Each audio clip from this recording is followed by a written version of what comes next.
प्रिय भक्तगण, आज हम आपको एक कथा का श्रवण करा रहे हूं जो सुनने मात्र से आपके जीवन में सुख, संपत्ति और धन की वर्षा होगी। तो चलिए कथा को प्रारंभ करते हैं। भगवान शिव माता पार्वती से कहते हैं, सीधे साधे इंसान के साथ चतुर इंसान उसका प्रयोग करता है। ऐसे इंसान को ऐसे चतुर इंसान से सावधान रहना चाहिए। तब माता पार्वती पूछती है, हे प्राणनाथ, ऐसे इंसान के माथे पर नहीं लिखा होता है तो कैसे पहचान पाएंगे? फिर भगवान शिव कहते हैं, हे देवी, इस कहानी को अंत तक सुने, आपको गायब हो जाएगा। अगर आप यह कहानी सुन रहे हैं तो पूरा सुनिए। इस कथा को आधा अधूरा छोड़कर जाने की गलती मत करिएगा, क्योंकि इस पवित्र कथा को पूरा सुनने से मनचाहा फल की प्राप्ति होगी। इसलिए इस कथा को पूरा सुने। आप शिव भक्त हैं तो भोलेनाथ का अनादर न करें। एक समय की बात है, भोला एक बहुत शांत और कोमल स्वभाव वाला व्यक्ति था। वह किसी के शब्दों पर बहुत आसानी से विश्वास करता था, इसलिए उसे मूर्ख बनाना बहुत आसान था। उसके सीधे स्वभाव का लाभ उठाकर लोगों ने उसे इस हालत में डाल दिया था। उसके कुछ चालाक दोस्त, रिश्तेदार और अन्य व्यापारी ने उसके खिलाफ साजिश रची। अपने शब्दों से उसे प्रेरित करके उसे ऐसे व्यापार कराया जिसमें उसे केवल हानि हुई। भोला इन चालाकियों को समझ नहीं सका। वह धीरे धीरे गरीब हो गया। तब उसे अपनी गलतियों का एहसास हुआ। उसे यह पता चला कि लोगों द्वारा धोखा दिया गया है और उन लोगों की सच्चाई भी सामने आई जिन्हें वह अपना ही समझता था। अब भोला पूरे दिन धोखों और अपनी हालत पर विचार करता रहता था। वह अपने आप को दोषी समझते हुए खुद को कोसता रहता था, जिस कारण उसका दिन बड़े तनाव और दुख में बीत रहे थे। उसकी पत्नी के साथ बार बार झगड़े होते थे। उसके घर पर हर दिन कर्जदार कर्ज मंगाने आते थे। भोला कर्जदारों से छिपता रहता था। एक दिन अपनी हालत से निराश होकर उसने आत्महत्या करने का निर्णय लिया और वह आत्महत्या करने के लिए एक पहाड़ी की ओर चला गया। लेकिन रास्ते में उसने एक सन्यासी महात्मा का आश्रम देखा। आश्रम में बहुत शांति थी। भोला ने देखा कि कुछ लोग महात्मा के सामने बैठे थे और वे अपनी समस्याओं के हल के लिए उनसे पूछ रहे थे। भोला ने यह सब देखकर उनसे कुछ पूछने की उत्सुकता हो रही थी। फिर उसने आश्रम से बाहर निकलने वाले एक व्यक्ति को रोका और महात्मा जी के बारे में पूछा। भोला को वह व्यक्ति ने कहा, वह सन्यासी महात्मा सभी पास के शहरों और गांवों में अपनी समस्याओं के हल के लिए बहुत प्रसिद्ध है। वह अपनी बुद्धिमत्ता से लोगों की भरी समस्याओं का सरलतापूर्वक समाधान बताते हैं। वह लोगों के मन को समझने और उनके झूठ को पकड़ने में माहिर है, क्योंकि उसने मानव के बारे में गहराई से अध्ययन किया है। इसीलिए उन्हें बुद्धिमान महात्मा कहा जाता है।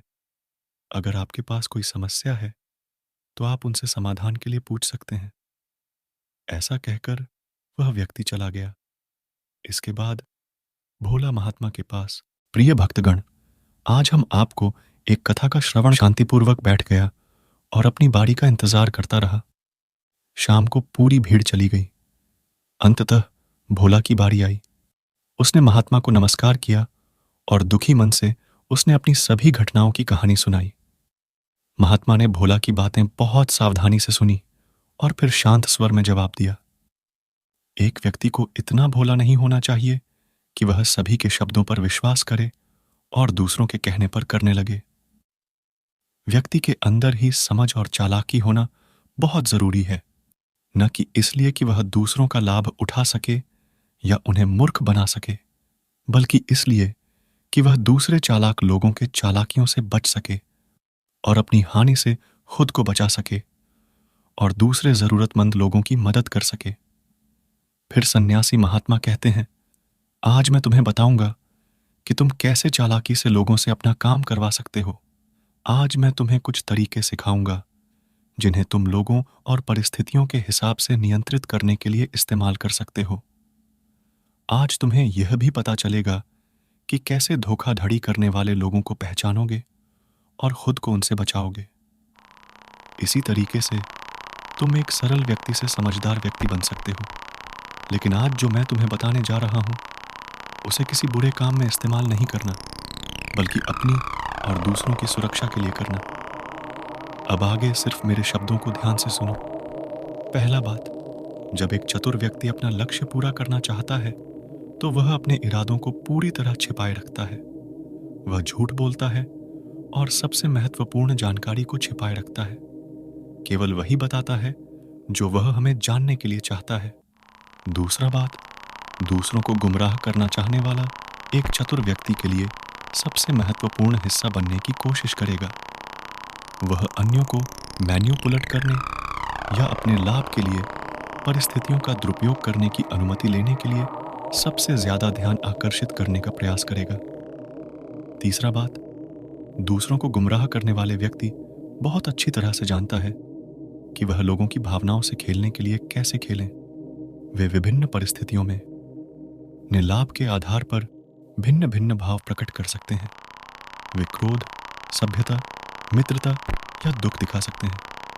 केवल मैन्युपुलेट के उद्देश्य से वैसे व्यक्ति जिसके साथ उनका काम होगा, वे उस व्यक्ति के साथ उसी तरीके से व्यवहार करेंगे। चौथा बात, एक धोखेबाज व्यक्ति केवल खुद के लिए सहानुभूति प्राप्त करना चाहता है। वह चाहेगा कि सभी उन्हें सबसे दुर्भाग्यशाली माने। आपकी अपनी समस्याओं की महत्ता को अनदेखा करते हुए वे आपको हमेशा ऐसा महसूस कराएंगे कि उनकी मुसीबतें आपसे अधिक हैं, जिससे आप उनके प्रति दया और सहायता प्रदान करें। पांचवा बात, चतुर व्यक्ति जो आपको अपनी इच्छानुसार नियंत्रित करना चाहता है, आपकी धारणा को मैनिपुलेट करता है, दिलाता है कि आप उनके बिना कार्य करने में सक्षम नहीं हो सकते। हालांकि यह वास्तविकता नहीं होती है। वे आपको यह आश्वासन देते हैं कि उनके बिना जीवन चल नहीं सकता है।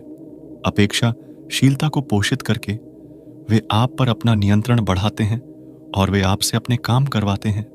छठा बात, एक चतुर व्यक्ति हमेशा कोई कार्य के लिए सम्मान प्राप्त करने की कोशिश करेगा।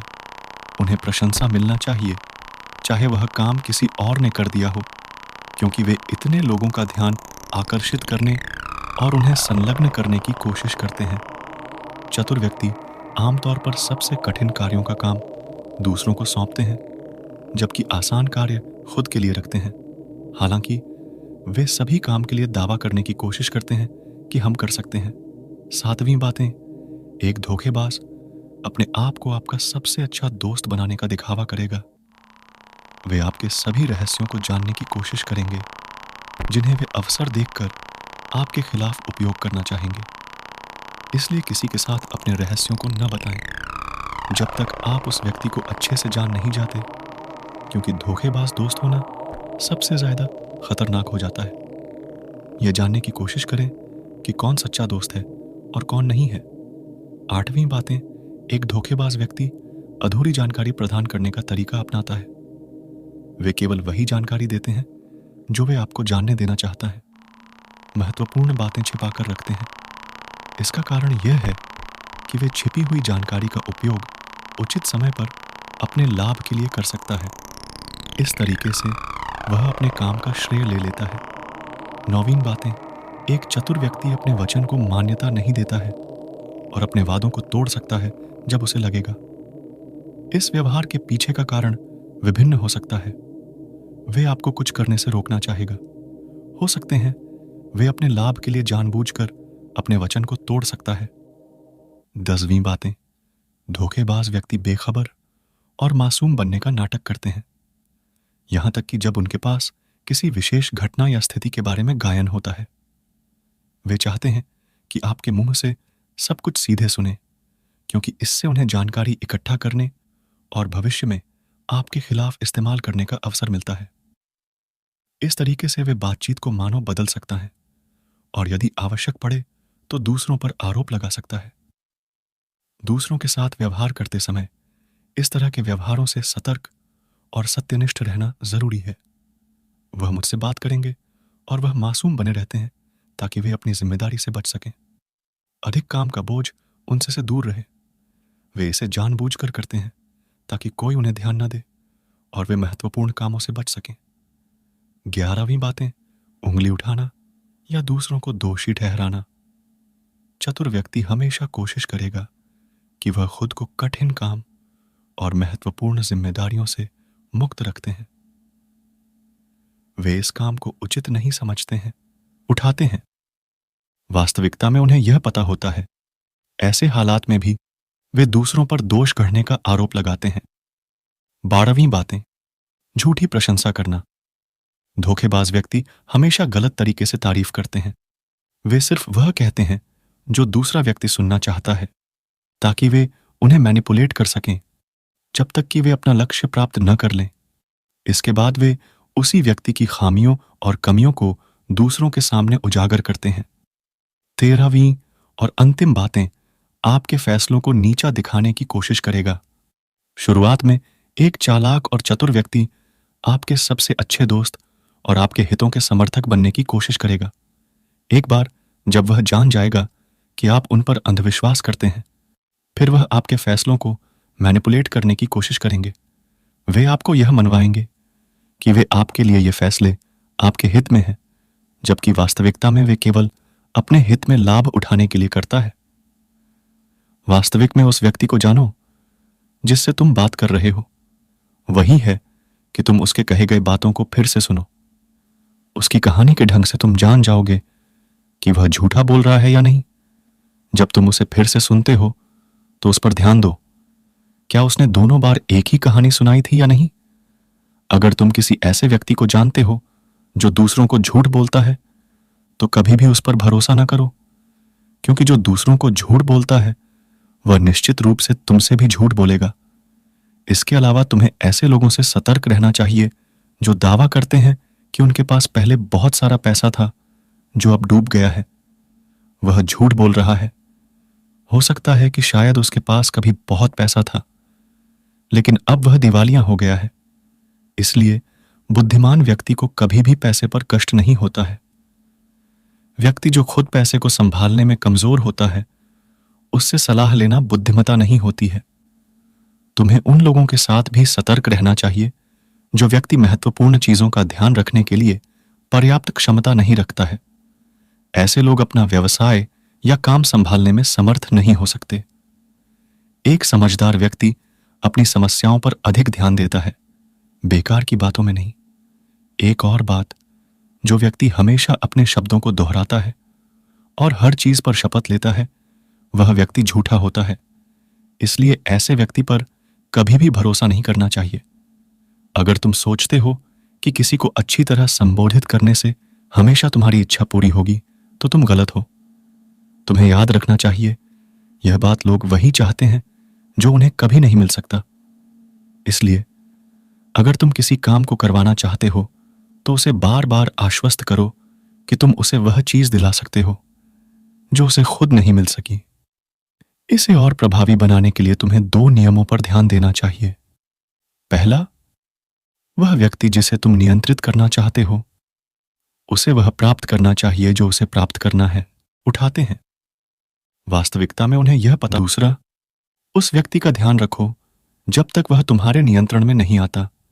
जब तुम उसे उस चीज को नहीं देते जिसे वह चाहता है, उसे वापस लें जो आपने उसे दिया था। यह चीज उस व्यक्ति को एक कमी और खालीपन का अनुभव कराएगी, जिससे उसे फिर से आपकी बात सुनने के लिए तैयार करेगा। जब कोई व्यक्ति ऐसा व्यवहार करता है जैसे वह सब कुछ जानता है, तो यकीनन आप उस व्यक्ति से बात कर रहे हैं जिसकी बुद्धि कमजोर है। वास्तविकता यह है कि व्यक्ति जो मानता है कि उसे कुछ नहीं पता। यदि आप आपके आसपास के लोगों और परिस्थितियों पर नियंत्रण पाना चाहते हैं, तो सबसे अच्छा तरीका सभ्य और विनम्र रहना है। यह दिखाता है कि आप बाहरी लोगों के साथ झगड़े करना नहीं चाहते हैं। इसलिए अपनी भाषा को विनम्र बनाए रखें। जब लोग यह पता लगा लेते हैं कि आप बहुत कुछ जानते हैं, तो आपकी सफलता और असफलता का इस्तेमाल आपके खिलाफ किया जाएगा। आपकी असफलता पर आपको अपमानित किया जाएगा और आपकी सफलता पर लोग नफरत करने लगेंगे। और जब आप लोगों के सामने दिखाते हैं कि आप सब कुछ जानते हैं, तो लोगों को मनाने का तरीका अधूरा रह जाता है।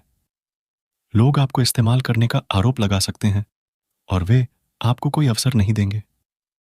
आगे बढ़ने के लिए लोग हमें गायन, निर्दोष और नम्रता के कारण संदेह नहीं करते हैं, बल्कि उन्हें यह लगता है कि हम उन्हें मैनिपुलेट करने की कोशिश करते हैं। व्यक्ति जो अपनी भावनाओं को छिपाने में निपुण है, वह आसानी से अन्य लोगों को नियंत्रित कर सकता है।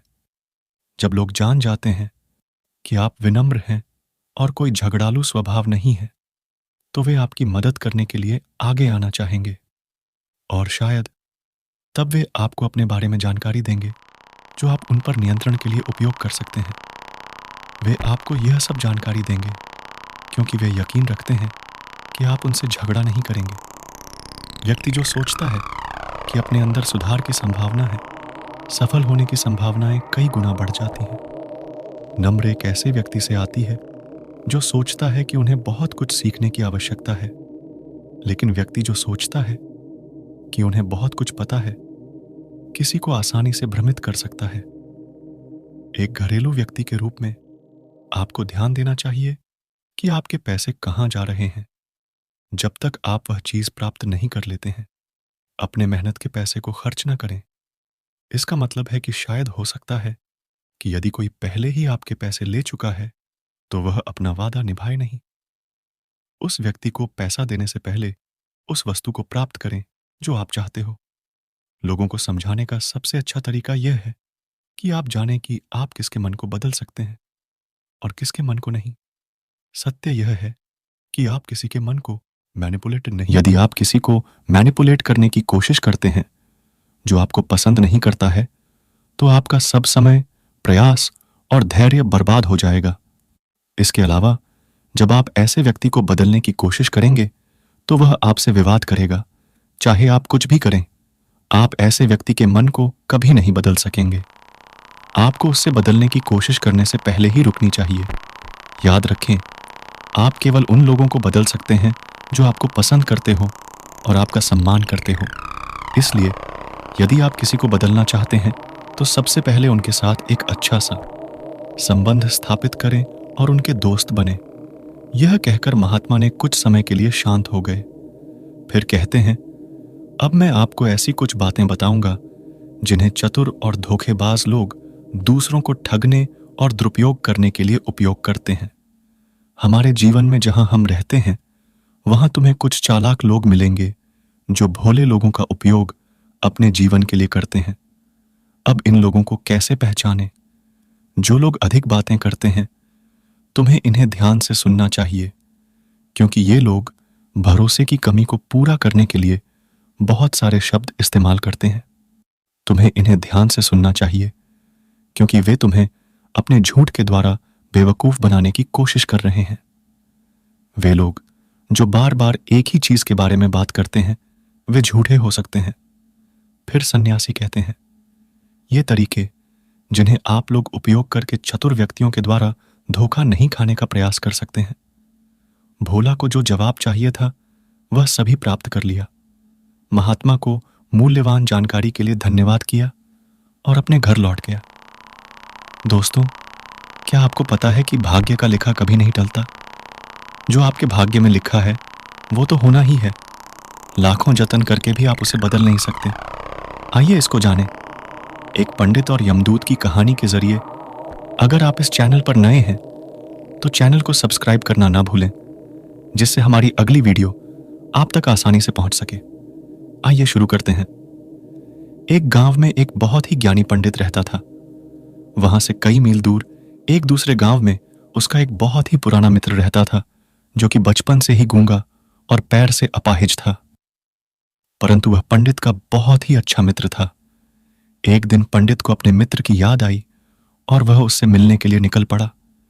पंडित अकेला ही चला जा रहा था कि तभी रास्ते में उसे एक व्यक्ति मिला। वह व्यक्ति पंडित के साथ चलने लगा। पंडित को लगा कि चलो, एक से भले दो रास्ता बात करते हुए अच्छे से कट जाएगा। पंडित ने उस व्यक्ति से उसका नाम पूछा तो उसने अपना नाम महाकाल बताया। नाम सुनकर पंडित को थोड़ा अटपटा लगा, परंतु किसी के नाम को लेकर कोई सवाल पूछना पंडित को उचित नहीं लगा। चलते चलते रास्ते में एक गांव, ऐसा कहकर वह व्यक्ति उस गांव में चला गया। थोड़ी ही देर में उस गांव में खबर फैली कि एक बच्चे की नदी में डूबने से मृत्यु हो गई। जैसे ही यह खबर फैली, उसके तुरंत बाद वह व्यक्ति पंडित के पास आ गया और फिर से साथ चलने लगा। फिर थोड़ी दूर चलकर एक और गांव मिला। पंडित को भूख लग रही थी। वह एक पेड़ के नीचे बैठा और कुछ खाने लगा। तभी उस व्यक्ति ने कहा कि इस गांव में भी मुझे कुछ काम है। जब तक तुम फल खा रहे हो तब तक मैं काम करके आता हूं। ऐसा कहकर वह फिर चला गया। उसके जाने के कुछ देर बाद गांव में खबर फैली कि एक औरत की सांप काटने से मृत्यु हो गई।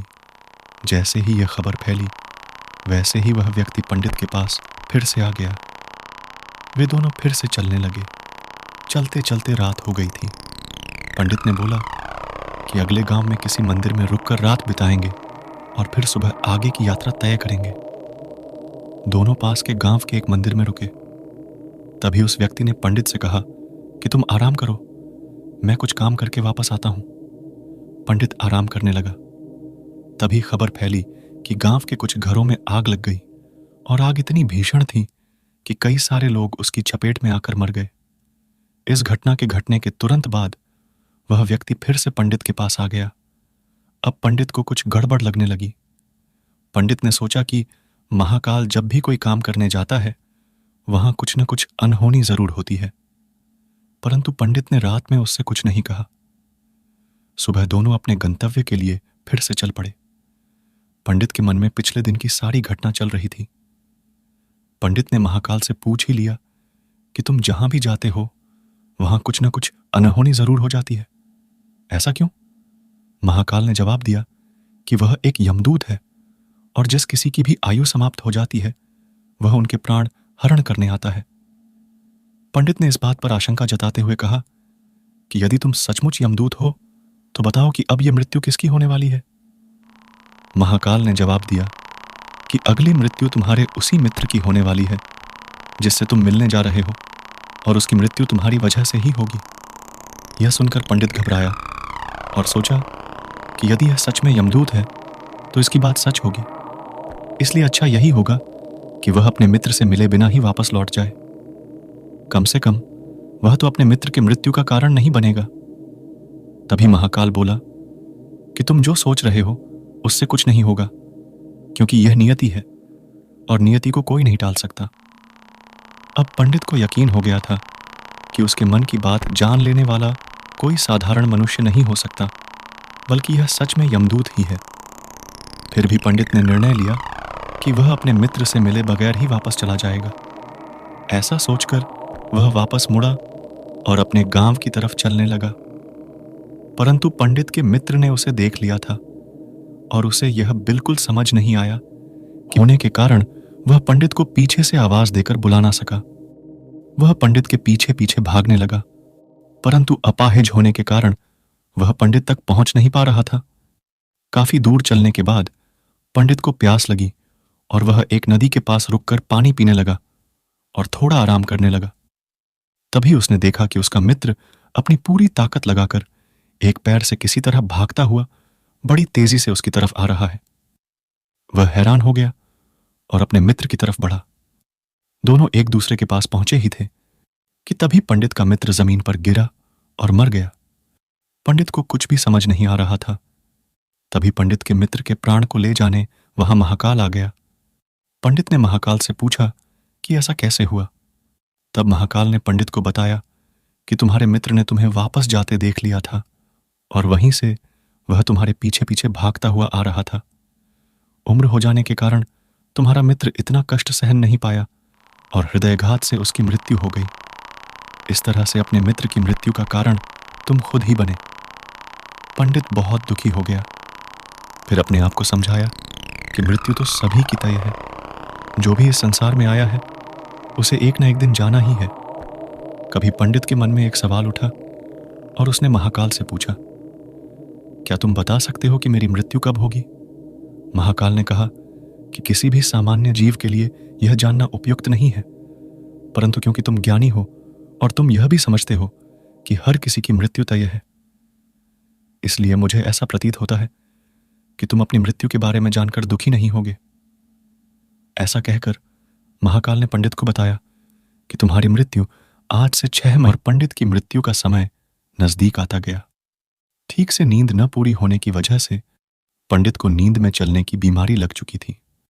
जिस दिन पंडित की मृत्यु होनी थी उसके एक दिन पहले पंडित नींद में चलकर राजा के सबसे तेज घोड़े पर सवार होकर दूसरे राज्य में पहुंच गया।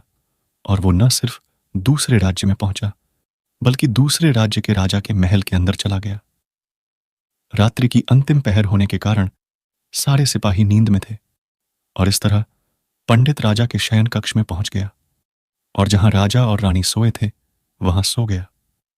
सुबह हुई और जब उस राजा ने पंडित को रानी के बगल सोया पाया तो बहुत बहुत क्रोधित हुआ। पंडित को गिरफ्तार कर लिया गया और दरबार में पेश किया गया। पंडित को तो कुछ समझ ही नहीं आ रहा था। उसे पता ही नहीं चला कि उसे नींद में चलने की बीमारी कब लग चुकी थी। जैसे ही पंडित को दरबार में पेश किया गया, राजा ने उसे फांसी की सजा सुना दी। परंतु पंडित ने एक बार राजा से उसकी बात सुनने की गुहार की। राजा पंडित की बात सुनने को तैयार हो गया। तब पंडित ने सारा हाल कह सुनाया। किसी को भी इस बात पर यकीन नहीं हो रहा था। तो पंडित ने कहा कि आप खुद सोचिए राजन, कि मैं आपकी शयन कक्ष तक पहुंच गया और आपके पहरेदारों ने मुझे रोका भी नहीं। कोई भी साधारण व्यक्ति राजा के शयन कक्ष तक कैसे पहुंच सकता है और राजा की उपस्थिति में रानी के बगल कैसे सो सकता है। राजा को पंडित की बात सही लगी। राजा ने सिपाहियों को भेजकर पंडित के राजा से पता करवाया तो बात की पुष्टि हुई। परंतु दूसरे राज्य के राजा ने पंडित को पहले ही फांसी की सजा सुना दी थी। तो अगर पंडित को फांसी नहीं दी गई तो राजा के कथन का अपमान होगा, और अगर फांसी दी गई तो पंडित की बिना वजह ही मृत्यु होगी।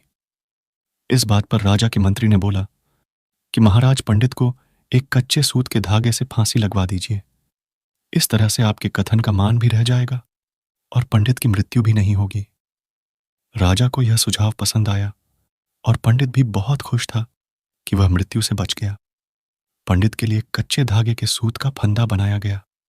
नियमानुसार पंडित को फांसी पर चढ़ाया जाने लगा। सभी खुश थे कि इस तरह से राजा की बात का मान भी रह जाएगा और पंडित भी बच जाएगा। पंडित को भी पूर्ण विश्वास था कि उसने मृत्यु को टाल दिया है, इसलिए वह खुशी खुशी फांसी पर चढ़ने लगा, जैसा कि महाकाल ने कहा था।